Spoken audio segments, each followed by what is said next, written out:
So take a few minutes to ensure that your motivation, your reason for being here is an altruistic one, wanting the best, happiness, well-being, liberation from suffering and its causes, and ultimately enlightenment, Buddhahood, for all living beings.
So this morning at the beginning of the meditation session, I was thinking about how we all believe we are very fortunate to be born as a human being and have the precious human life, precious human rebirth, which mainly means we have all the right ideal conditions, external as well as internal, to make contact with the Buddhist teachings, to learn about the Buddhist teachings, and then put them into practice. So this is something I think we all think about every day, or we try to, we should. It's kind of a basis for our life as a Buddhist, especially as a monastic. But then I thought, but there are a lot of people in the world who think that we've got it all wrong. Who think that their religion, their religious or spiritual tradition is superior, is the best, and we are inferior. Buddhism is inferior, and some even go further and think that it's evil, it's the creation of the devil, of Satan, and we're just totally on the wrong path. We're on the path to hell, or something like that. So people have all kinds of different ideas, different views, different opinions about things. And how do we know who's right and who's wrong? What's true and what's not true? What does exist and what doesn't exist?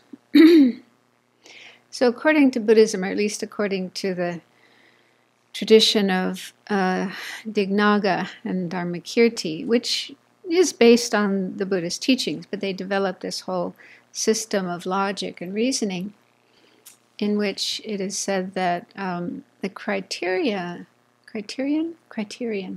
for something to be existent is that it has to be known by a valid cognition, a valid mind.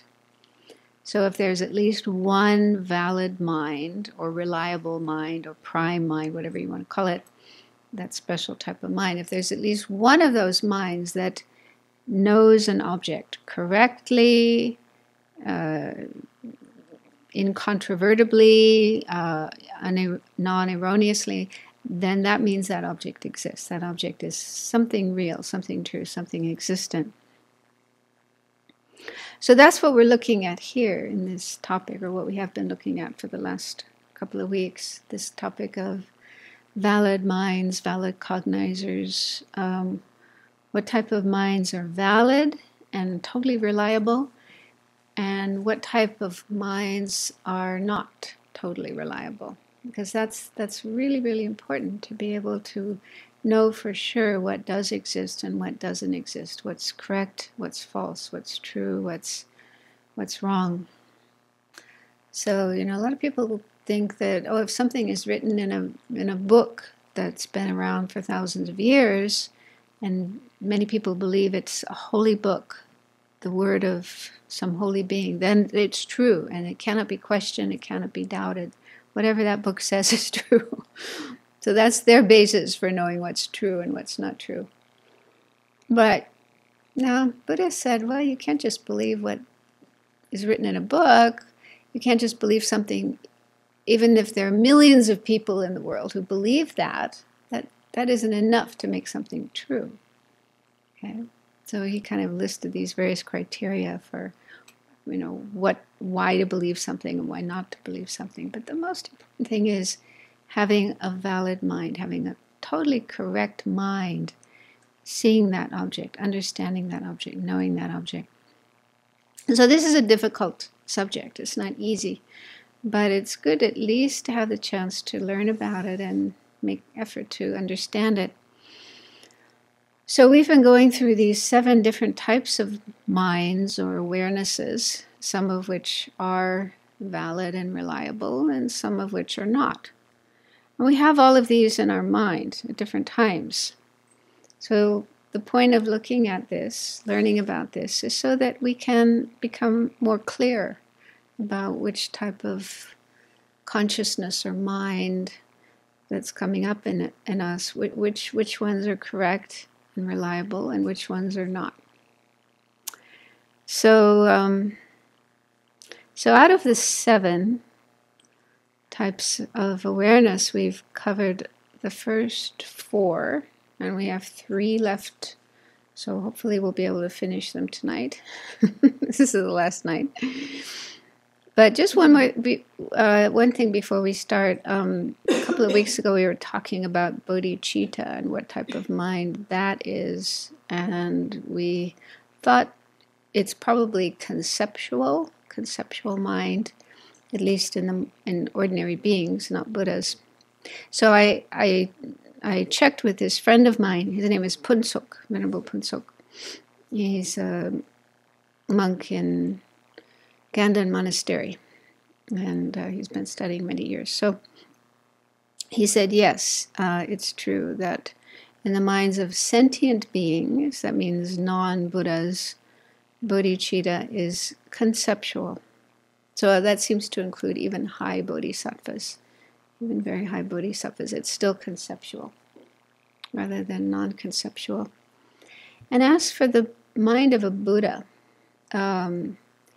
there's different opinions. This is something we already looked at. Some say that the Buddha does have bodhicitta. Some say the Buddha doesn't have bodhicitta. So there's different opinions. And he said the texts are not so clear on this point. But anyway, I tend to go with the idea that the Buddha does have bodhicitta. I like that. I think the only way to know for sure is to find a Buddha and ask, do you have bodhicitta in your mind? Otherwise, arguing about this, we can't come to any decision.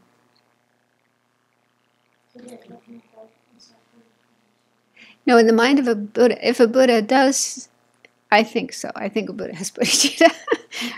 but the bodhicitta in the mind of a Buddha would be non-conceptual, because a Buddha has no conceptions. Every state of mind of a Buddha is direct perception.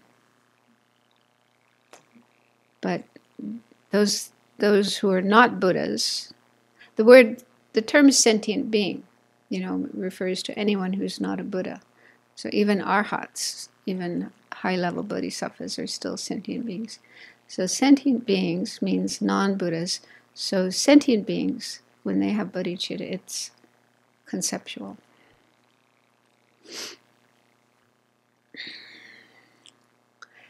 Okay, so the next of the 7 types of awareness that we'll look at it's number 5, and it has a long name. Awarenesses to which the object appears but is not ascertained. And a short, kind of a nickname for that is inattentive perception. That's not really a proper translation, but it's more of a description for this type of mind. And so the definition, did you find it in your notes? Definition? It's a knower to which the specifically characterized phenomenon, which is its object of engagement, clearly appears, but which is unable to induce ascertainment with respect to it. So we'll go through the words in that definition to understand what they're talking about. So it's a knower, it's a mind. And then there's this term, specifically characterized phenomenon, which has always kind of baffled me, partly because it just sounds so complicated. But it's really just another term for impermanent phenomena. It's like a synonym of impermanent phenomenon. And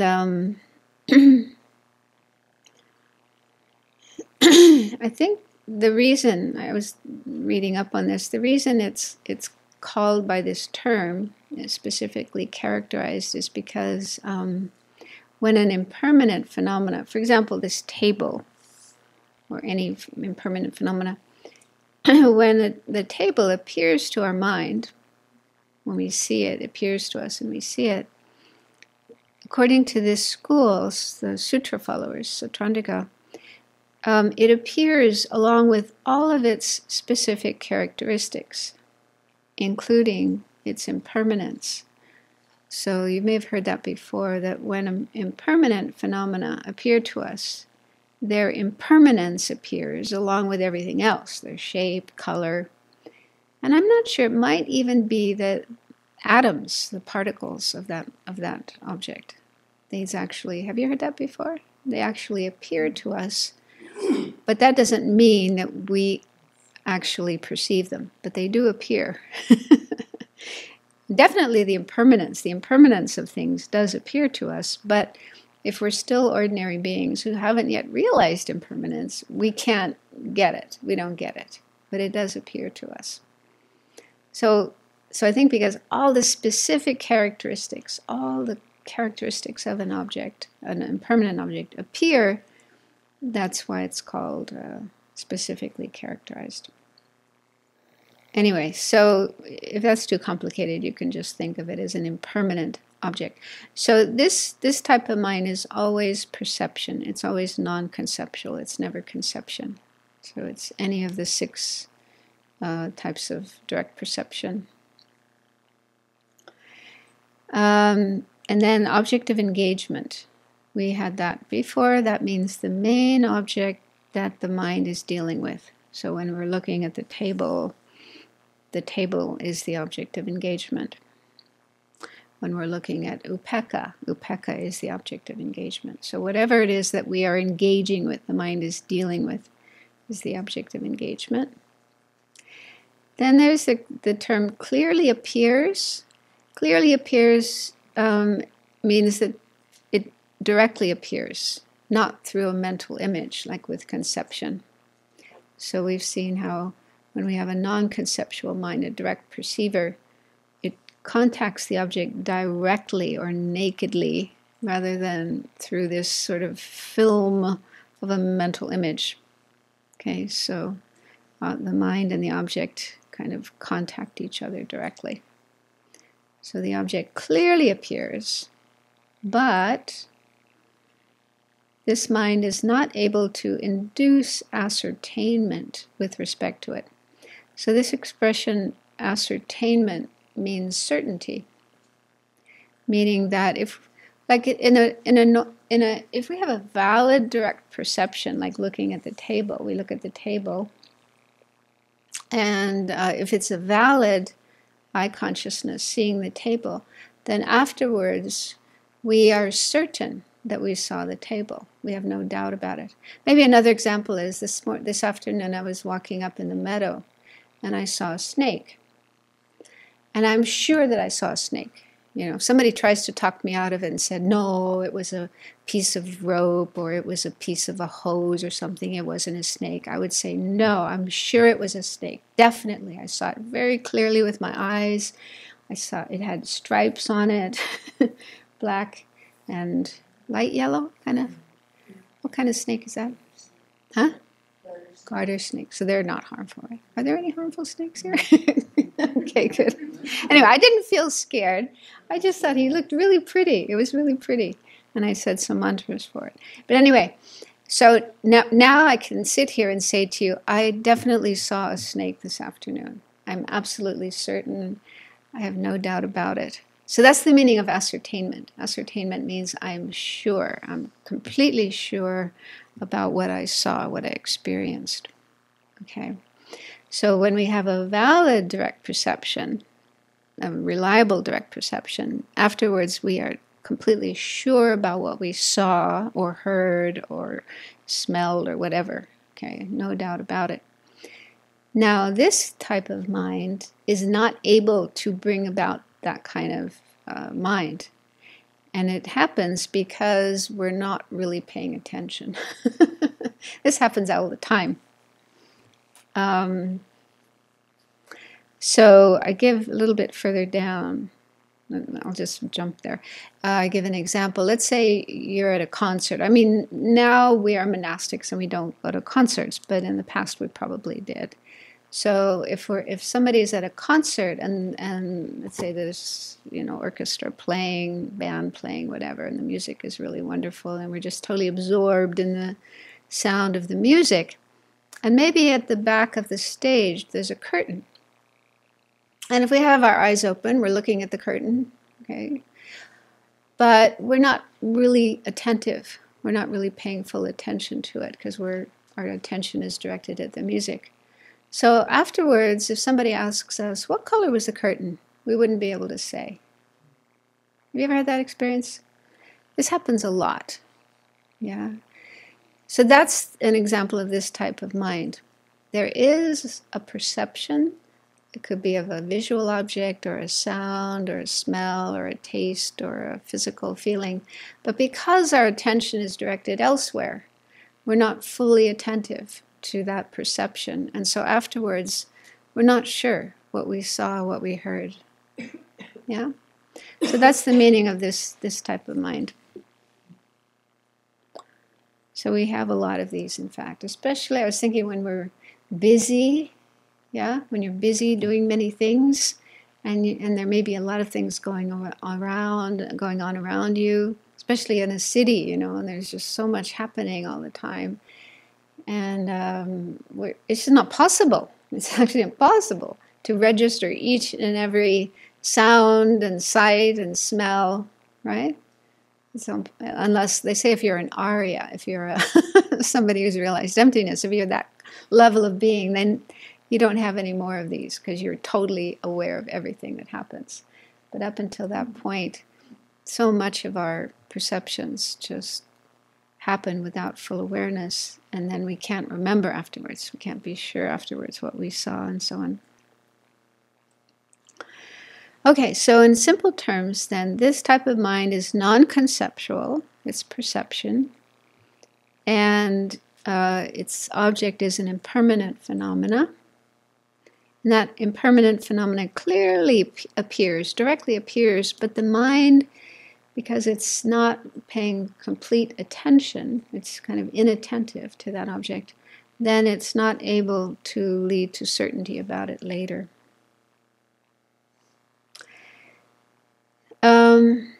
But it's interesting, if you look at the paragraph under the bullet points, so it says, this type of mind is always non-conceptual, i.e. perception, never conception. In fact, it is a direct perceiver. So this kind of mind is actually considered a direct perceiver, which we looked at before. And what that means is it's always non-mistaken. It's not mistaken about its object. It's non-mistaken. So the object does appear to this mind, for example, an eye consciousness seeing green. However, the mind doesn't realize it or ascertain it. Doesn't fully grasp it. And therefore it's not able to induce an ascertaining consciousness. An ascertaining consciousness is a conceptual mind, a memory that arises later and knows, is certain, I saw that or I heard that. So this kind of mind can't lead to that. So it's never a prime cognition or a valid cognition. It can never be that type of mind. It's never incontrovertible.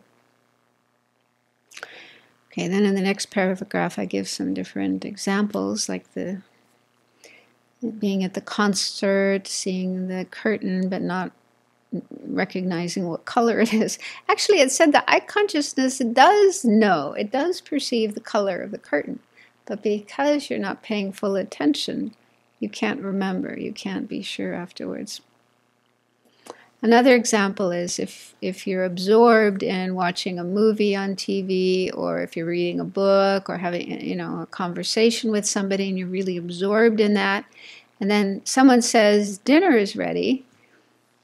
So you do have a non-mistaken ear consciousness, hearing the sound of this person's voice, but because your attention is focused on the movie or whatever, you don't pay full attention to what is being said, and therefore you don't fully realize it. And you'll probably have to say, what was that you said? Please repeat that. Okay. So does that sound familiar?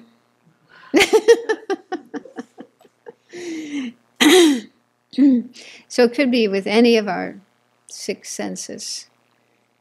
Smell, taste. Yeah, like if we're eating food, but thinking about something or paying attention to something else, we might not be fully aware of what we're tasting. Or bodily feelings as well.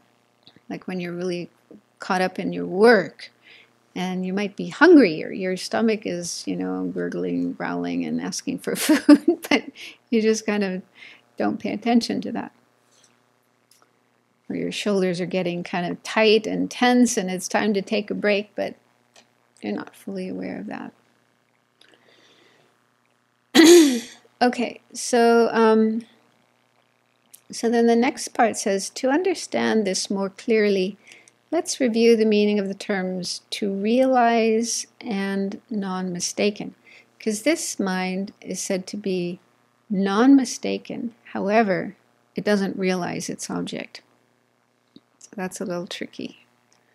So for a mind to realize its object means that it is able to, 1, lead to a correct ascertainment of the object, i.e. later one can remember correctly and precisely what one saw, heard, and so forth. And 2, eliminate superimpositions or misconceptions about it. For example, knowing that the color of the curtain was green and not red. So that's what it means to realize. And a valid cognizer, a valid mind, always realizes its object. So it always leads to a correct ascertainment and eliminates superimpositions. But this type of mind,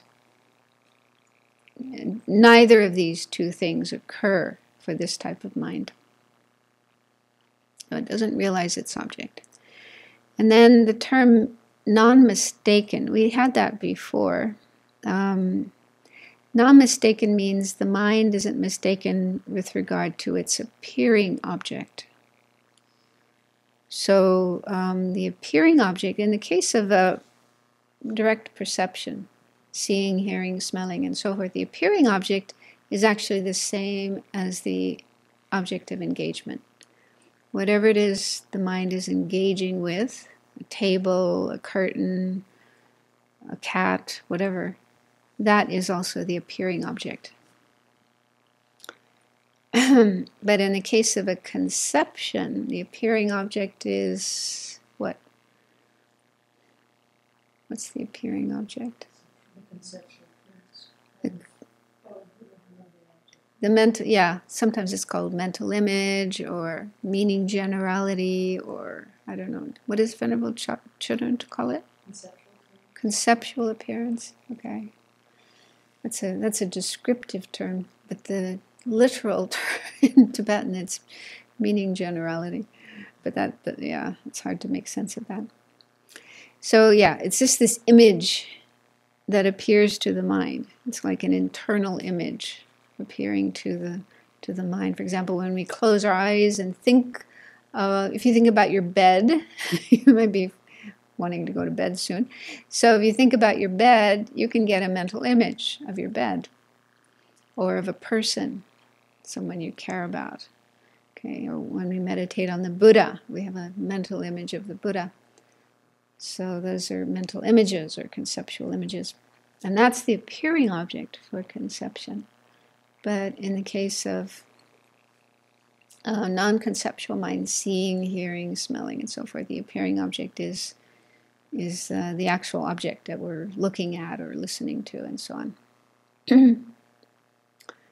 on.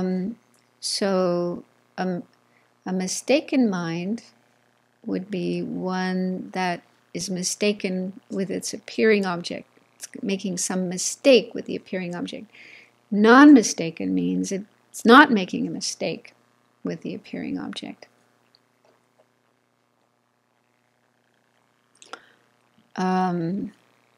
So we've looked before at examples of mistaken minds. So non-conceptual minds that are mistaken would be, for example, seeing a mirage as water. So if you see the shimmering appearance on the surface of the desert or other kinds of surfaces, like a parking lot. I've seen it also in parking lots. And it looks like water, and you could really swear there's water over there, because that's what it appears to your eyes. So seeing that and thinking there's water, you don't even have to think there's water, even with the eye consciousness. The eye consciousness can be mistaken, seeing water when there isn't water. And the other examples, seeing rabbits' horns, seeing ears as horns, hearing an echo and thinking it's an actual voice, an actual person. So those are non-conceptual minds that are mistaken. So this means that there's an error, a mistake with regard to what appears. Something appears, and the mind believes in that appearance, buys into that appearance, is, confused about that appearance. So that's the meaning of a non-mistaken mind. Sorry, a mistaken mind. But in the case, this type of mind, in the case of an awareness to which the object appears but is not ascertained, the mind is not mistaken to its appearing object. So the green color of the curtain, or the sound of the person's voice. So they do appear, and the mind does perceive them correctly, but because of a lack of attention, you didn't fully realize, there was a lack of realizing what that object was. Does that make sense? On the other hand, if you did mistakenly perceive the object, for example, if the curtain it's green, but you thought it was red, or a voice, somebody talked to you and you thought it was a cat meowing, but it was actually a human voice. So if you actually do see the object in a mistaken way, then it would be a wrong perception. We haven't yet come to wrong consciousness. That's the last on the list. But just below, I made this chart to show the difference between mistaken and wrong, because this can be a little confusing. The terms sound similar, mistaken and wrong, but there are different terms in Tibetan, and they do have different meanings. And one little bit confusing thing is, I think some books, for example, Geshe Rabdun's book, translates the terms in the opposite way. So that's really confusing. So that's why it's good to know the Tibetan term so that you can figure out what they're talking about. So the term for mistaken in Tibetan is trul, if you're interested. And the word for wrong is lok. So those are written out there if you want to check them. Okay, so in this chart, then, the first row explains what does it mean. What do these two different minds mean? So mistaken consciousness. A mistaken consciousness is a mind that is mistaken with regard to its appearing object, what appears to it. Whereas a wrong consciousness is a mind that is mistaken with regard to its object of engagement, the object the mind is actually involved with. So we looked at these two different kinds of objects before: appearing object, object of engagement. Sometimes they are the same. In the case of a perception, the appearing object and the object of engagement are the same thing. They're not different. But in the case of a conceptual mind, a thought, they are different. The object of engagement is what you're thinking about. For example, if you're thinking about your bed, your bedroom, that's the object of engagement. But what is appearing, the appearing object to that mind, is this mental image or conceptual image, just like an image inside your mind, an image of your bed, of your bedroom, or whatever it is you're thinking about. It's not the actual object. It's just an image of the object rather than the actual object. Because you can be sitting here in Ananda Hall thinking about your bed over in Gautami or down in Shanti cabin, wherever your bed is. And so we're not actually seeing it. It's not right in front of us. We can't see it, but we can think of it via this mental image or conceptual image. Okay. So in the case of a conception, the appearing object and the object of engagement aren't the same. One is an actual object. The object of engagement is an actual object. The appearing object is a mental image or conceptual image of it. Just an image. So that's a general meaning of those two, mistaken consciousness and wrong consciousness. Okay, so now in the next row is perception. So in the case of a perception or a non-conceptual mind, some examples of mistaken consciousnesses would be seeing a mirage as water, seeing a reflection of a face in a mirror as a real face. That's another example they often give in the texts. Have you ever had that experience? Seeing something in a mirror and thinking it's an actual thing? One time I walked into a restaurant and I'd never been there before. And I thought, wow, this is really big. And then after a few minutes, I realized one whole wall was covered with mirrors. And the mirrors were just reflecting what was on this side of the restaurant. So it looked like it was twice as big as it really was. Yeah? So sometimes we may have that kind of experience of seeing reflections but thinking they are real things. And then rabbit's ears. That's a wonderful Tibetan example. Another example, phantom limb sensations. I've heard about that, like a person might lose one part of their body, like the whole arm, for example, but they still feel it. They actually have sensations as if they have a real arm, a real hand there. That's really interesting.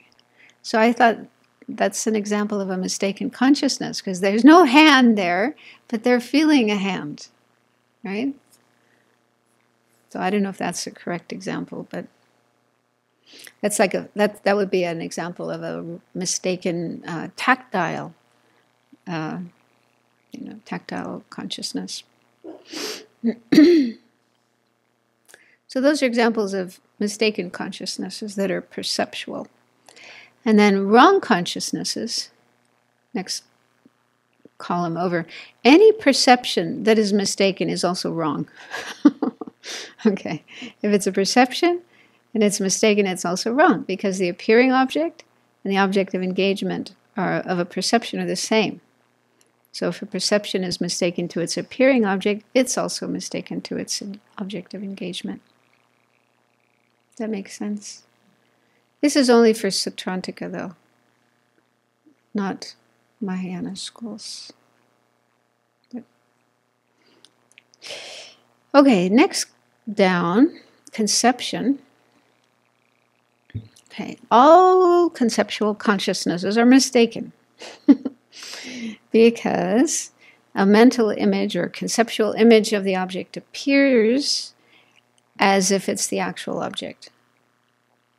So when we're thinking about our bedroom or our bed, there's a mental image of that object, the bed, and the mind, that thought, that conceptual mind, isn't able to distinguish that it is just a mental image, a conceptual image, and thinks it's the real thing.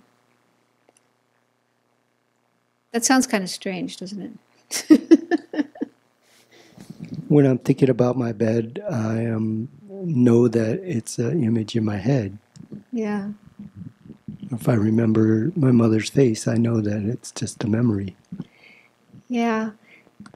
But when I think about how our mind can get emotional when we think of things, right? If you think of your mother's face, you can have some emotion coming up, as if it's really her, right? So that's how I think of it. That's how I understand this point. That, and also when we fantasize or daydream or remember, have memories of things that happened in the past, we can get really emotional about that, either sad or angry or happy or, yeah? Does that happen to you? So I think that, to me, that's the indication that when the mind is dealing with this conceptual image, it deals with it as if it's the actual thing. So I think another mind can step back and say, oh, this is just a fantasy, this is just a memory, this is just thought, it's not really true. Another mind can say that, but that mind itself, the mind that's thinking of that object, that's how I understand it, that is not able to know, is not able to tell that it's only a mental image and not the actual thing. But you're free to doubt that if you want. It's just what it says in the text. This is what the texts all say. But sometimes, yeah, mental images can be really, really powerful too, really strong. Really bring up strong emotions. Also, when we're practicing and we visualize deities, Vajrasattva or Buddha or Tara or whatever, and if you're really focused strongly on that image, and it appears clearly, you can even get realizations, I think, on that basis. Okay, so this is what it says in these texts, that conceptual consciousness are always mistaken because they think that this image is the actual object. But then, with wrong consciousnesses, okay? So it says, although all conceptions are mistaken, not all are wrong. So, examples of wrong conceptions would be thinking that sound is permanent, when in fact it's impermanent. Thinking a mirage is water. Thinking the earth is flat, and so on. So these are wrong conceptions. Also, ignorance. Thinking we have a real I, real inherently existing I, and others are inherently existing, and so on. And also all of our disturbing emotions. When we're angry at somebody and we hate that person, we see that person as completely horrible and bad and worthless or whatever, that's also a wrong conception. We're not seeing that person in a correct way. We're seeing them in a mistaken way, in a distorted way. Same with attachment, jealousy. So all the disturbing emotions are actually wrong conceptions. Seeing their object mistakenly. Okay, so some conceptions are wrong, but not all. So it says, if a conception correctly realizes its object of engagement, for example, if we know that sound is impermanent, or we know that a mirage is a mirage and not water, or we know that the reflection in the mirror is only a reflection and not a real whatever, then that would not be a wrong conception. It's a correct one. So then I made this little drawing to show the relationship between mistaken consciousnesses and wrong consciousnesses. So I think this means 3 possibilities, right? There's 3 possibilities. Okay, so could someone give me an example of something which is both? Both mistaken and wrong. Seeing a rabbit in the shadow of a moon. Seeing a rabbit in the shadow of the moon.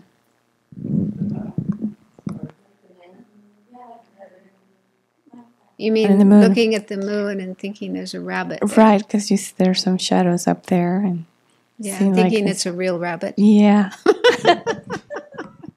Yeah. I suppose so.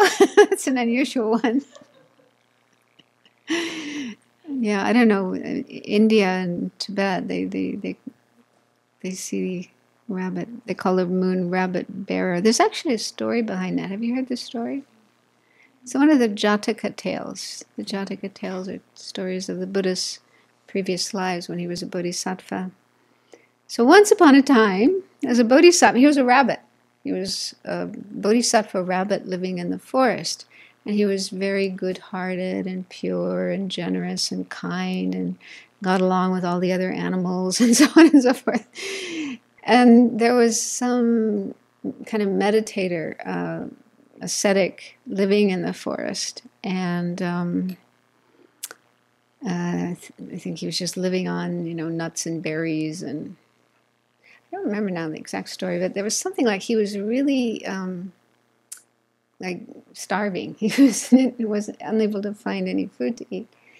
And so the animals were really concerned about him and were discussing among themselves what to do, how to help this meditator. And so some of them went off to get nuts and berries and so on. But the rabbit thought, I will offer myself, and jumped into the fire. I may be getting some of these details wrong, but he actually, jumped into the fire to provide meat for this meditator. So this was such a noble, generous act that one of the gods, one of the devas, took the rabbit and put him up in the moon so that everybody could see this rabbit and know something like that. Sorry if I got all the details wrong, but there is actually a story behind this rabbit in the moon as opposed to a man in the moon. Okay, so yeah, if you look up at the moon and you think there's a rabbit there, I think that would be mistaken and wrong. I guess this would be a non-conceptual one. I don't know why this happened, but I'd be washing my hands before I went to bed with really hot water. And then I would turn on the cold water to rinse my toothbrush or something. And my hands would be under it, and my hands would feel like they were burning hot. Like I knew the water was cold because I had the hot water off and it was just cold.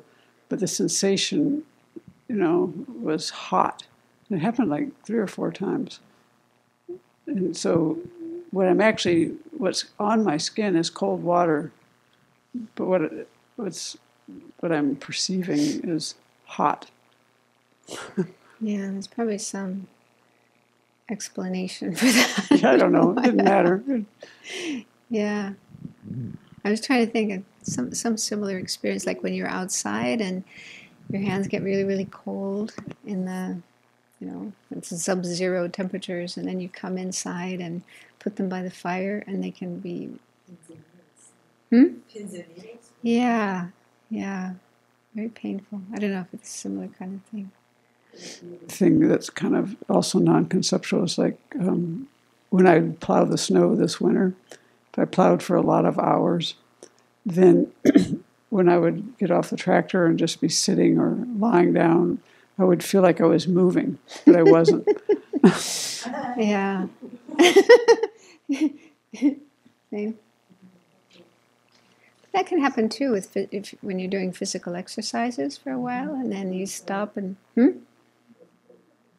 yeah, you're still moving. Yeah.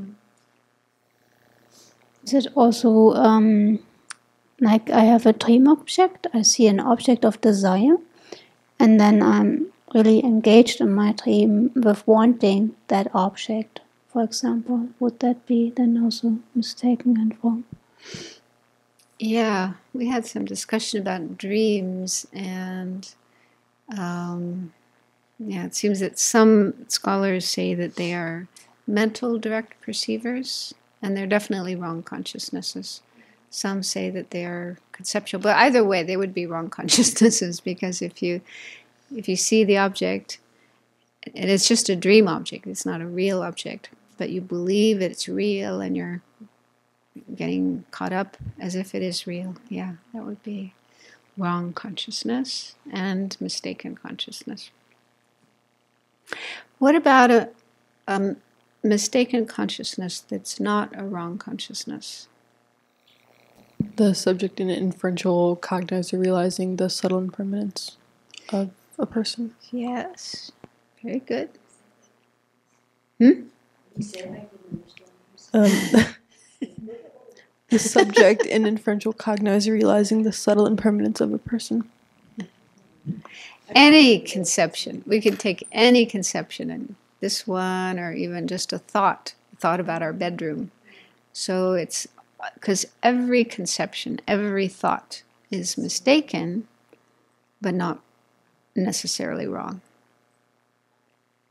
Okay? So just sitting here and thinking about your mom, or thinking about your bed, or thinking about ice cream, or what you're going to do tomorrow. These are thought consciousnesses. They're mistaken, but they're not wrong unless you're really seeing the object in a distorted way.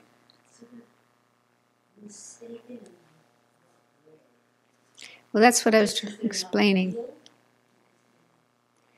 Well, it's complicated because they say when we have a thought, when we're thinking about something, like if you're thinking about your mother, she's off in Ohio, you're here, so she's not right in front of you. You're not seeing her, you're thinking about her. So when you're thinking about your mother, there's an image of her in your mind.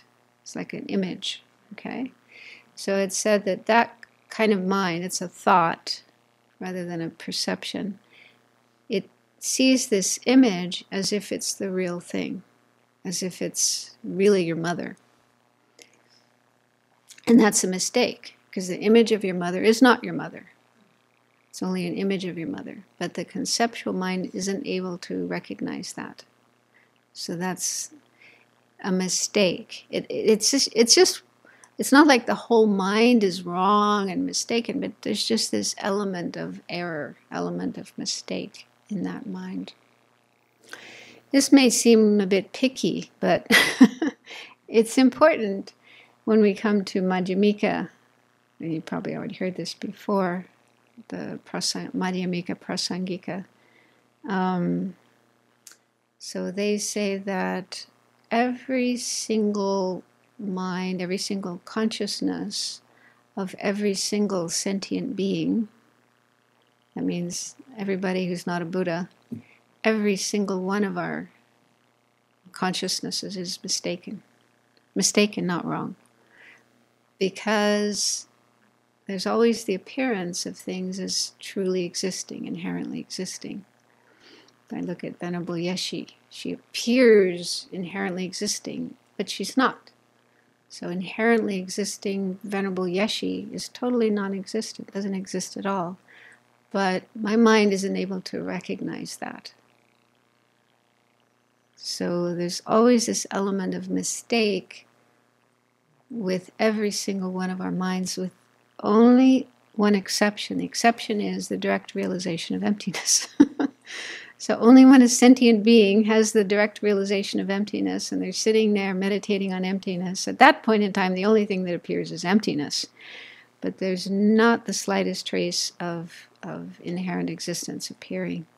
But every other mind that we have, even up to 10th, just before Buddhahood, there's this appearance of things as inherently existing, and the mind buys into that, believes in that.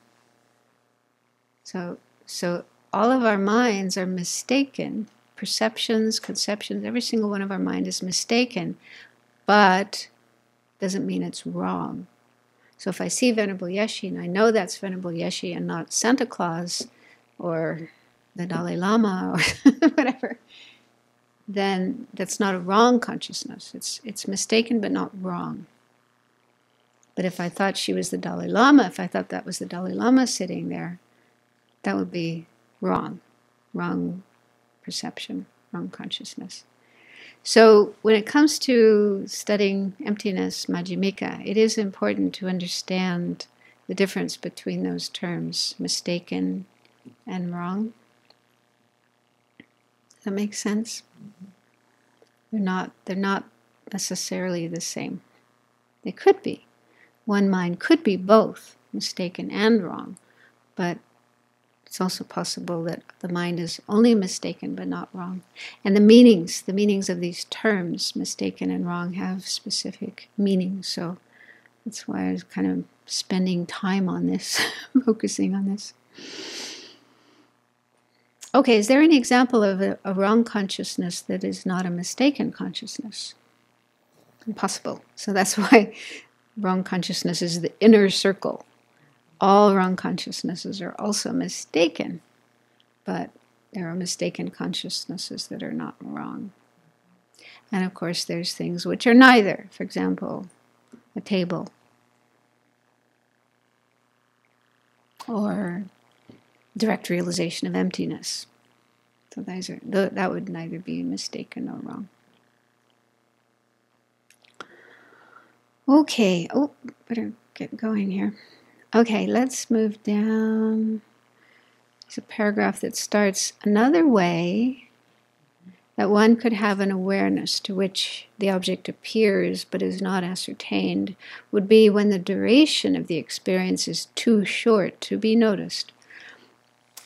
Examples: the mental direct perceivers that occur in between a sense direct perceiver of an object and a conception thinking of that object. So we've talked about that before. There's this really brief moment of a mental direct perception following a sense direct perception, and it's too short to notice. So that's also this type of mind. Another example is subliminal image flash on a TV screen. Christina brought that up one night. So, yeah. I guess it does register. Yeah? They have done studies on that. Something is registered. But afterwards, we don't have any memory of it. We couldn't talk about it or describe it. So it's like it happens. I think this would be an example of that, because it's just too short for us to notice.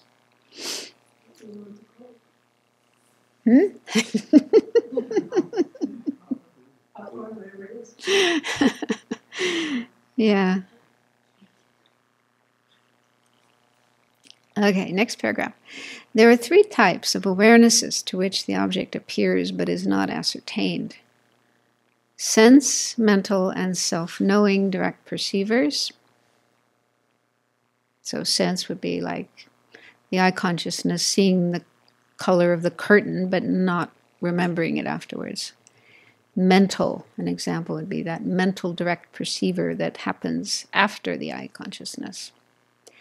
And self-knowing would be if you have a self-knowing direct perceiver that is looking at another mind, which is this type of mind, then that would also be inattentive. I like to say inattentive perception. It's so much easier than this long, this long name. But yogic direct perceivers are never this type of mind. They always realize their objects. So they are always fully attentive and fully perceiving, realizing their objects and being able to remember afterwards.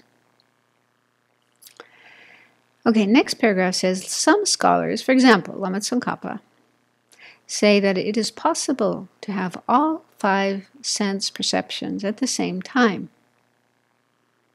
An example is if you go to the movies, you're sitting there looking at the movie, listening to the sounds, voices, music, and so on. Maybe you're eating popcorn, so you have the taste of the popcorn, the smell of the popcorn, and maybe if you're with a friend, maybe you're kind of, close to your friend, or you're just feeling the seat. Maybe it's too hard or too soft or whatever.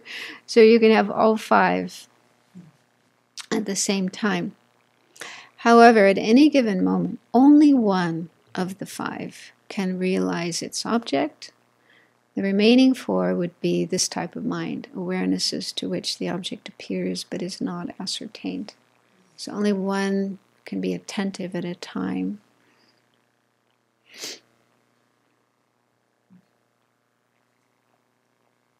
It's interesting, in the Theravada tradition, I just checked this with Bhikkhu Bodhi, they say that you can only have one mind at a time, but they happen so fast. They actually say billions in a second. I don't know who's counting, but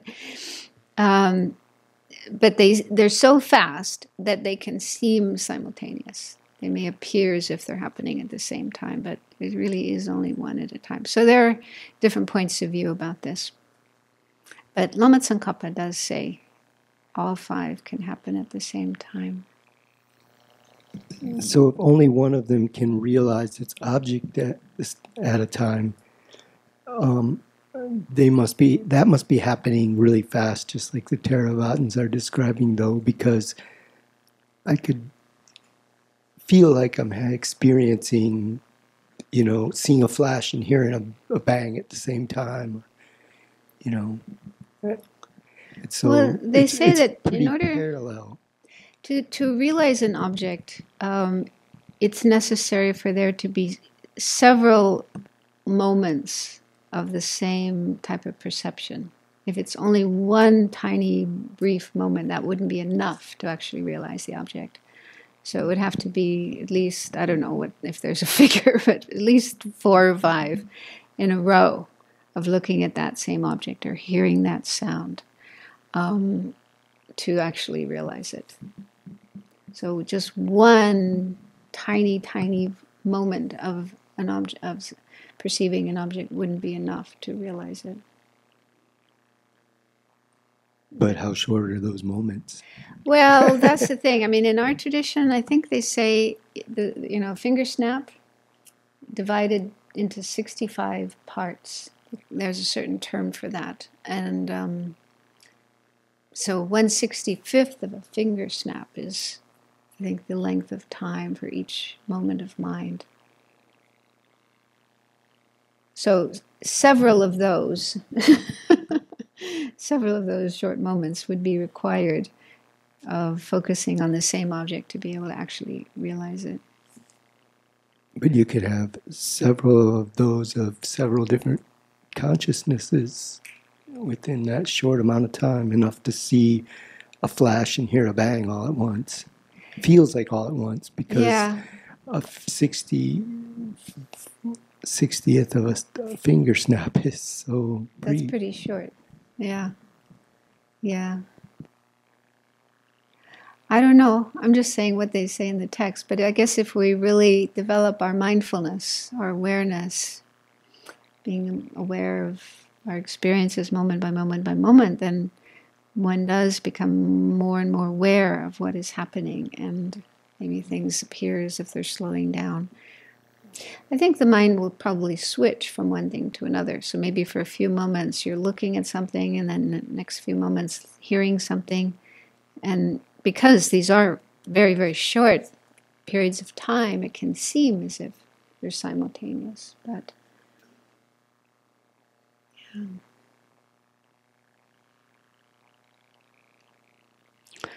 Okay, next one, number 6. So this I sent yesterday, part 4. Okay, so this one is called Doubting Consciousness, or just doubt. And the definition is a knower which by its own power has qualms in 2 directions. So this type of mind is always conceptual, it's not perception. And it's distinguished by being uncertain, indecisive, or two-pointed. Two-pointed means that the mind wavers between 2 alternatives. For example, maybe it's this, maybe it's that. But I was thinking that maybe there could be more than 2 alternatives. Like when you come to a roundabout and there's 4 or 5 different roads going off, which one should I take? But I think the point is at least 2. There's at least 2 alternatives, and there could be more than 2. Therefore, it is controvertible, not incontrovertible, meaning it's fallible, not infallible, and it doesn't realize its object. not strong enough to really realize its object. So doubt is a mental factor. I don't know if some of you have had the chance to study minds and mental factors. Some of you have, some of you haven't, maybe. Yeah. So this is one way of dividing mind. If we take minds, all the different types of minds, they can be divided into primary minds or main minds and mental factors. And they always go together. Like every instant, every mind, every experience that we have is like a package consisting of one main mind, which could be any of the 6, seeing, hearing, and so forth, and then a number of mental factors. And the mental factors have different functions, different roles that they play. Feeling, for example, that's the most famous, probably. Famous mental factor is always there in every moment of our mind, every moment of experience. And it experiences the object as pleasant or unpleasant or neutral. So that's one example of a mental factor. So doubt is another type of mental factor. It's not always there, but when it is there in the mind, then it causes the whole package, the whole mind, the main mind. In this case, it would have to be a mental consciousness, not a sense consciousness. And any other mental factors that are there, a feeling, a discrimination, they all take on this indecisiveness. They all become indecisive and doubtful. And this is due to the influence of doubt. So it's just like when we put a drop of red dye, or red food coloring into a glass of water, then all the molecules of the water become red because of that one drop of red dye. So in a similar way, if doubt is in the mind for however long, it causes the whole mind, main mind and all the other mental factors, to take on that character of being undecisive and wavering. And that's why the definition says, by its own power. A knower which by its own power has qualms in 2 directions. So doubt has this factor of wavering. It wavers, it's indecisive by its own power, its own nature. But the other parts of the mind, the main mind and the other mental factors that are together with it in the same package, they also waver, but not by their own power. It's due to the power or influence of doubt. Would that be true for other mental factors, that you would use that same kind of mode of operation or explanation? By their power, they're impacting the mind this way, and all the other things are going along. So anger, for example, anger is also a mental factor. So if anger is present, then the main mind, there's always a main mind together with it, and any other mental factor in that assembly, they all take on the character of anger. They all are influenced by anger. They become non-virtuous. They become angry. So, but it has to then be which one is strong, because some say, I'm just thinking that some of your mental factors, you have a number going on at once, and so they couldn't all, if they're all competing, Well, it's not possible to have mental factors that are opposite to each other present at the same time. You probably heard that. Like they say, when there's anger, it's not possible at the same time, at the same moment, towards the same object, to have love. Those two are just opposites. So you can only have one of those at a time. Yeah. So, but together with anger, I don't know what other mental factors. I mean, there would always be a feeling. Feeling is definitely there, and it's probably an unpleasant feeling, because when we're angry at a person or an object, there's an unpleasant feeling about that person. So it's probably an unpleasant feeling. I guess what I'm thinking, I can give an example of something that makes me say attention is always there too. But sometimes when I have anger, years ago, I realized that one of the things I did to work with it, I think I learned this before I became a Buddhist, and just carried it over. Like I might go out in the woods and I might lay down in the grass and I might just stare at a piece of grass and make my attention go to that, so that the attention would overpower that. Not like I wasn't aware, like I was trying to suppress it. I was just trying to steady my mind. Mm-hmm. I'm just wondering, how do you, since you have different mental factors there, it seems like the intensity of one would make not just the duration, but better. I don't know. Like I'm going back to what Jeffrey said about the flashlight. It was like what you said with the package. There's a whole package. He described this as like lights shining into a box. They're all mixed together to illuminate it. But I got the distinct impression from that the one that was the strongest would be bleeding into the others, like what you're saying here. Mm. I don't know. Yeah, probably. I mean, anger is a very powerful mental factor. So if that's there, that would probably overpower anything else and color them. Whereas other mental factors might be more kind of neutral or not so powerful. So I don't know. I haven't come across... I mean, when they teach the mental factors, they don't go into such depth with them. They just kind of define each one, and but how they actually, affect each other and so on is... I think it kind of interests me because one time I read, if I remember this right, that in one tenet system, might have been by Bhashika, they say something like that all the virtuous mental factors are there at once. You know what I mean? And so I kind of, when I read that, I thought, well, how great is that? Pick the one that you have the most facility with and make it strong so that you can get all the other ones to come along. It seemed like a good idea. Yeah, but I don't think the other schools agree with it. Yeah, probably right. It sounds good. Yeah, I can't remember how many virtuous mental factors. 10? I think it's 10. No, in the Vaibhashika school, they have a different number. But yeah, they say if one is there, all of them are there. Wow. But I think it also works the other way too, the non-virtuous ones. They also say, I think the Vaibhashika also say that like the non-virtuous mental factors can be together with our sense perceptions, with your eye consciousness. Anger can be with your eye consciousness, but I think the upper schools wouldn't agree with that. Only conceptual minds would have anger and so on.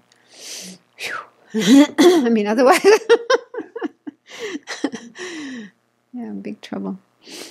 Next thing is maybe it's a minor point, but it says in some Lorik texts, the definitions of doubt omit the phrase by its own power. And that means that this type of mind could include both the main minds and the mental factors together with doubt. And Lati Rinpoche comments that he actually prefers that definition. But then I was wondering if that could lead to debates, for example. Then somebody might say, okay, so then the feeling that accompanies doubt would also be doubt. And they probably have debates about that, but anyway. Normally it's said that doubt is its own distinct mental factor, but it can color or flavor the whole mind to be doubt. Okay, so then there's 3 types of doubt. There's actually 2 different ways of dividing doubt into 3. The first one is in terms of whether the correctness of it. So the first one is doubt tending towards the fact. For example, thinking, I wonder if my body is impermanent or permanent. It's probably impermanent. So the fact is, it is impermanent. So here you're having doubt, but you're leaning more in the direction of the correct conclusion. And the second one, doubt not tending towards the fact. So you're thinking the same thing, but thinking it's probably permanent. So you're leaning towards the wrong conclusion. mistaken idea. And the third one is equal doubt, where you're not really leaning in either direction.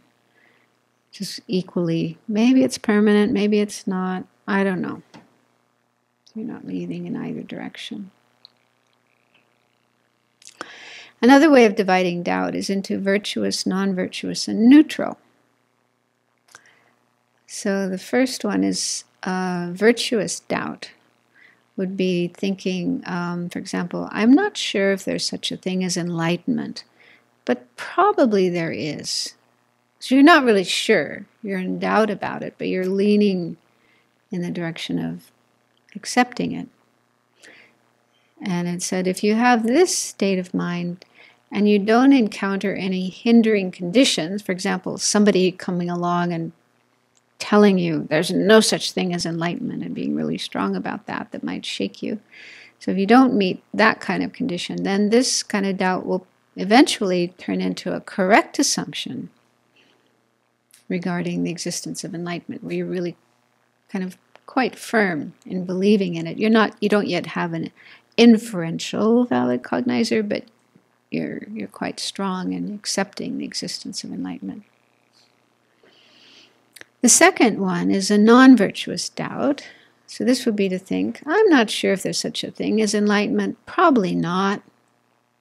So this could turn into a wrong consciousness where you think, there's no such thing as enlightenment. That's just a whole lot of rubbish. Unless you encounter positive conditions. For example, somebody coming along and giving you very convincing arguments that there is such a thing as enlightenment. And then it could turn into a virtuous doubt or even into a correct assumption. But otherwise you could end up in a wrong conception, thinking there's no such thing as enlightenment. And then third is neutral doubt. Examples are just like ordinary, everyday kind of things. Will it rain today? Will it rain tomorrow or not? Will so-and-so come to class today? Did I put enough sugar in my tea? Should I go to bed right after class, or should I do something else? So that kind of, uncertainty. That's just neutral doubt. So we probably have a lot of doubts coming and going in our mind. So it's normally included in the 6 root afflictions in the Lamrim, which are ignorance, attachment, anger, pride, afflicted doubt, and wrong views. But in this case, doubt is the non-virtuous kind. Okay, not virtuous doubt or neutral doubt. It's the non-virtuous kind. For example, thinking there's probably no such thing as enlightenment. There's probably no such thing as karma. I can do whatever I want and nothing's going to happen. So that kind of doubt would be afflicted doubt. Also, in the teachings on concentration, developing calm abiding concentration, doubt is one of the 5 hindrances. We have doubt.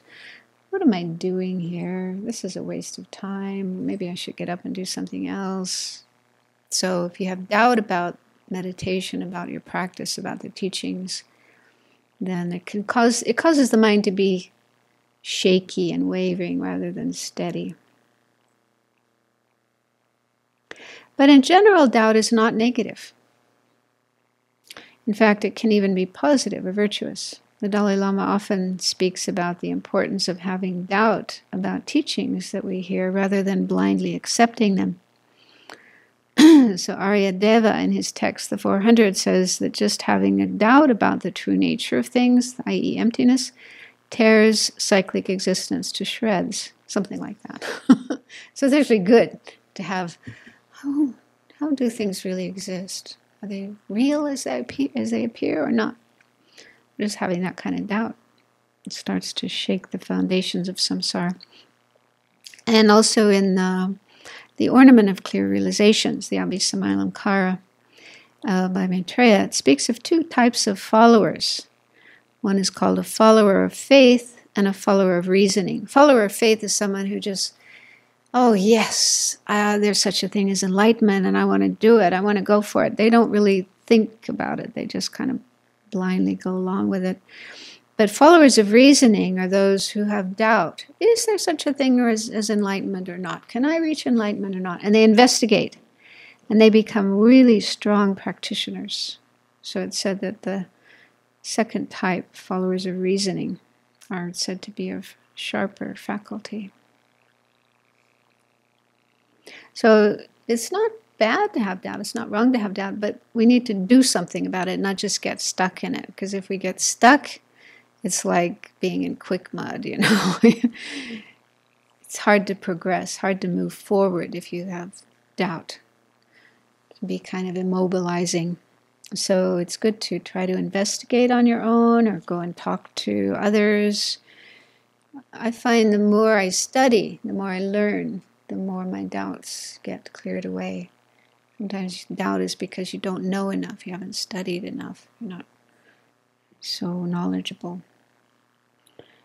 But also not just learning, but also thinking, meditating, investigating things. Okay, we have one more, but this won't take too long. Number 7, wrong consciousness.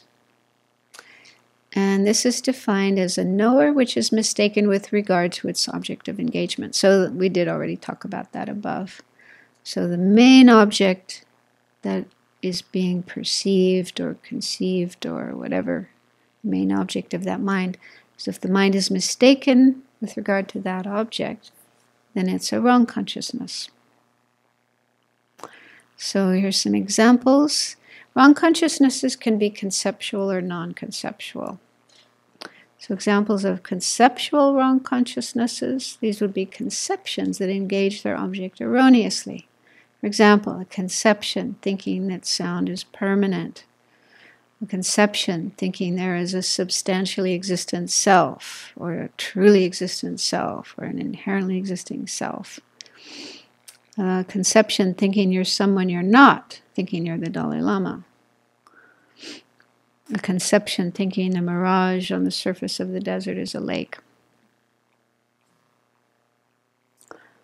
Okay, so, and again, you know, all of our disturbing emotions, our anger, anytime we have anger, anytime we have attachment, ignorance, of course, these are all examples of wrong conceptions. They're not seeing their object in a correct way, but in an erroneous way. And then examples of non-conceptual wrong consciousnesses. It could be sense or mental.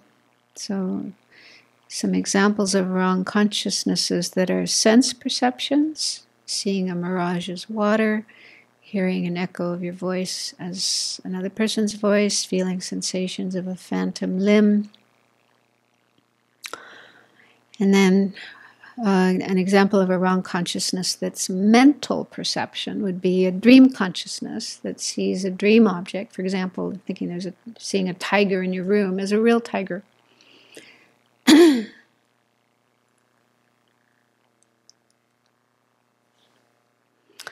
And then I had this discussion some years ago with Geshe-ma Kelsang Wangmo. I asked her if a wrong consciousness can ever be useful. For example, we can learn from our dreams, right? Sometimes you can learn things from your dreams, as long as you don't take them too seriously, but something can be learned from them. In therapy, for example, therapists may use that. And also sometimes people use creative visualization to cure physical and psychological problems. You can visualize things that aren't really true, aren't really there, and that can be helpful for you dealing with problems. So her answer was yes.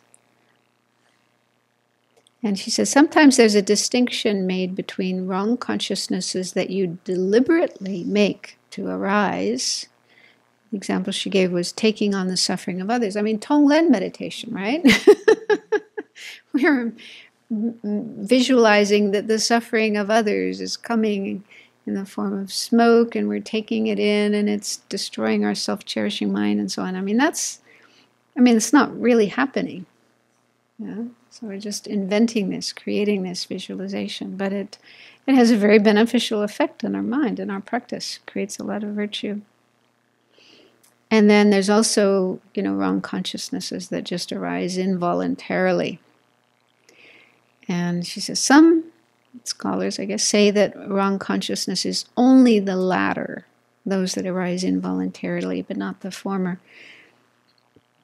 And there's actually a discussion about this in the book, which you can read if you want to.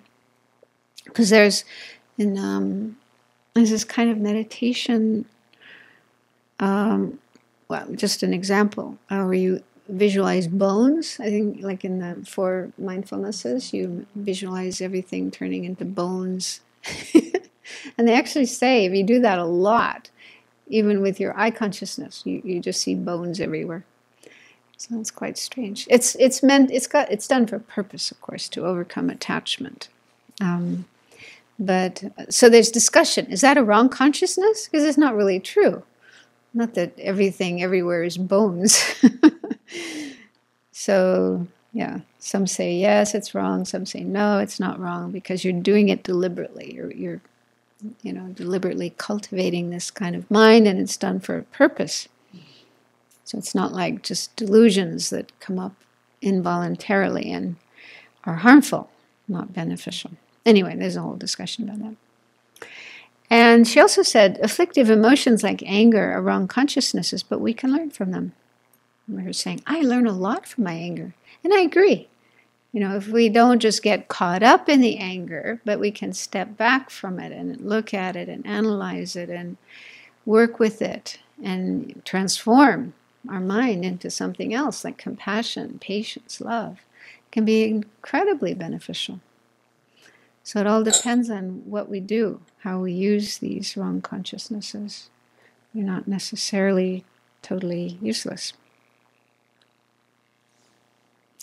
Okay, so we've gone quickly through these 7 types of awareness, and then I made this little chart. This is my own creation, and it may not be right. So if you see any mistake in it, then let me know. But I did this originally just for my own sake, because it's so complicated, all these different possibilities between the different minds. And if there's an X in any of these boxes, that only means that there could be some instances of that particular thing. For example, the first line is direct perceivers, and if you go across, right in the middle, there's incontrovertible and controvertible. So there's an X in both of those boxes, which means that some direct perceivers are incontrovertible. Some are controvertible. Some are prime or valid. Some are non-prime. Some are sense. Some are mental.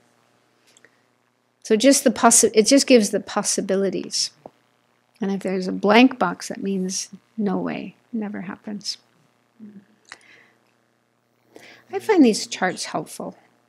Something visual rather than, I don't think they did this in Tibet, They must have had, they probably have very good powers of visualization, but to be able to figure all this out just in your mind. I don't even quite know how to explore it, but in all the discussion of the inattentive awarenesses, not saying the long thing, but I don't think it ever occurred to me so much how much the mental consciousness and the sense consciousnesses are married in order to retain, like, the fact that the thing was seen.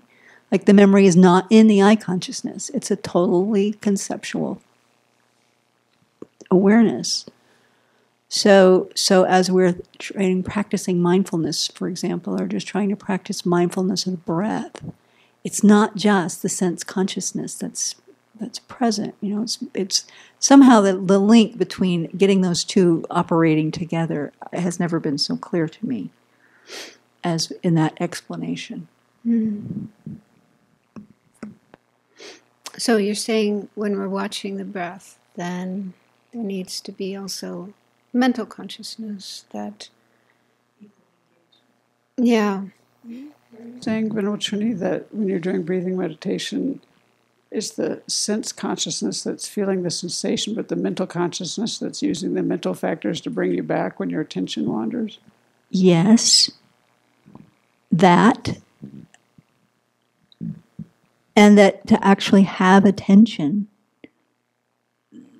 I have to bring the mental consciousness more closely to the sense consciousness. I mean, they have to be working together.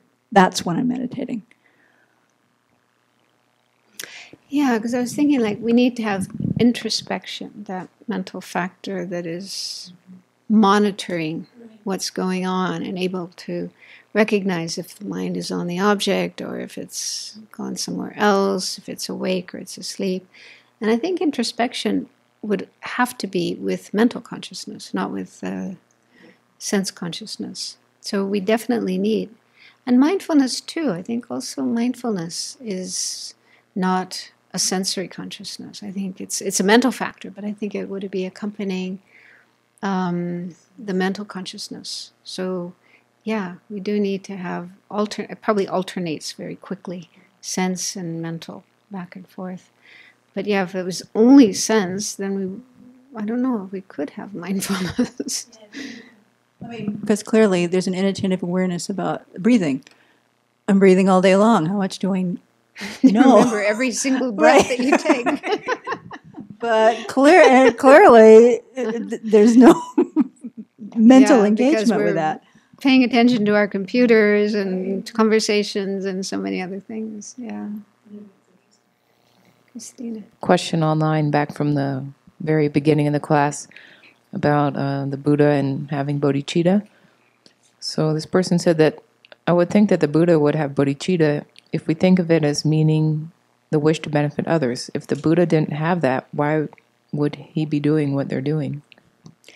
I think the qualm is because bodhicitta is said to be the wish for enlightenment to benefit all living beings. So Buddha's already there. He's already enlightened. So how could he still have the wish for enlightenment?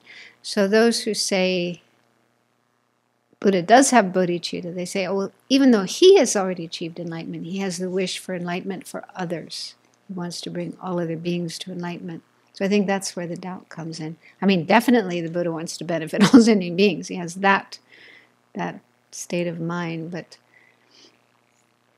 the wish for enlightenment, the wish to attain enlightenment, that's the problem for how a Buddha could have that. But to me it makes sense that, yeah, he wishes enlightenment for everyone else besides himself. Okay, so we've gone through these 7. We have all of these at varying times in our mind. And ideally, if we want to progress along the path, reach liberation, reach enlightenment, what we need to do is achieve valid cognizers, especially with regard to emptiness. Emptiness, the true nature of all things. And we first develop, well, we go from a wrong consciousness, you've probably heard this before, right now we have wrong consciousness, thinking things are inherently existing. But then we start hearing teachings, we start having doubt. Well, yeah, maybe things aren't so solid and real as they appear. Keep thinking, meditating, and eventually we get to correct assumption, right? I really think things are empty of inherent existence, but it's not that strong. So we keep meditating and eventually get to an inferential valid cognizer with respect to emptiness. That's based on a reason. That's a very strong, very powerful experience of emptiness. It's still not the best. The best is the yogic direct perceiver of emptiness. So we need keep meditating, and eventually that inference turns into a direct perception, a yogic direct perception of emptiness. So that's why it's helpful to know these different states of mind, because we need to progress through them to eventually free ourselves from the causes of suffering, the disturbing states of mind, and then progress further to enlightenment so we can help everyone else do the same. So thank you for giving me the chance to talk about this. It's helpful for me.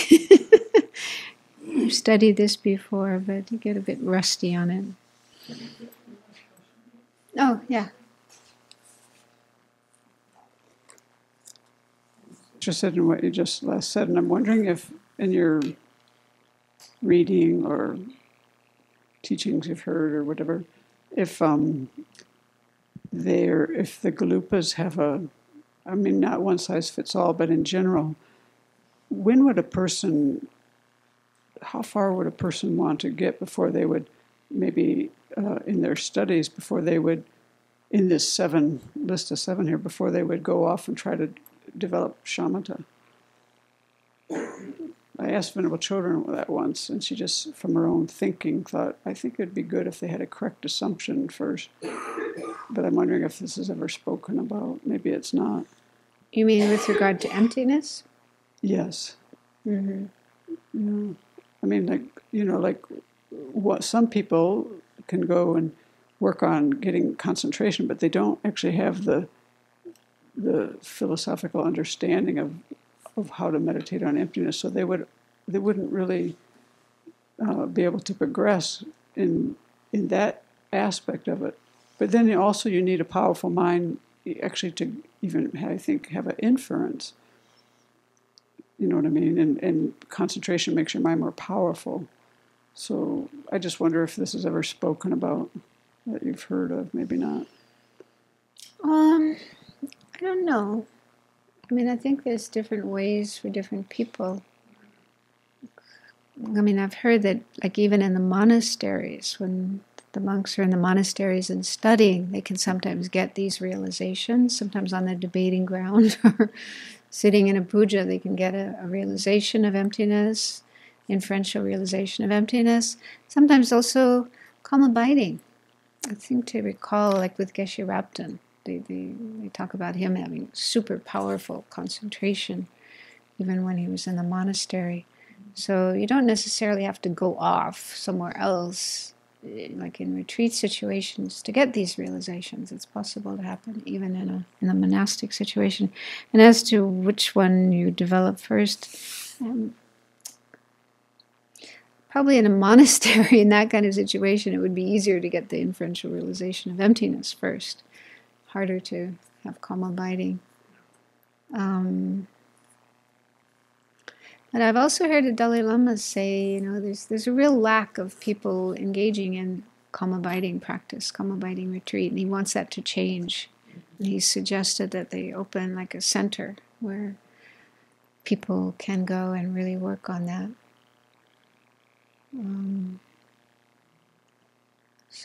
I haven't really heard specific advice about which you do first and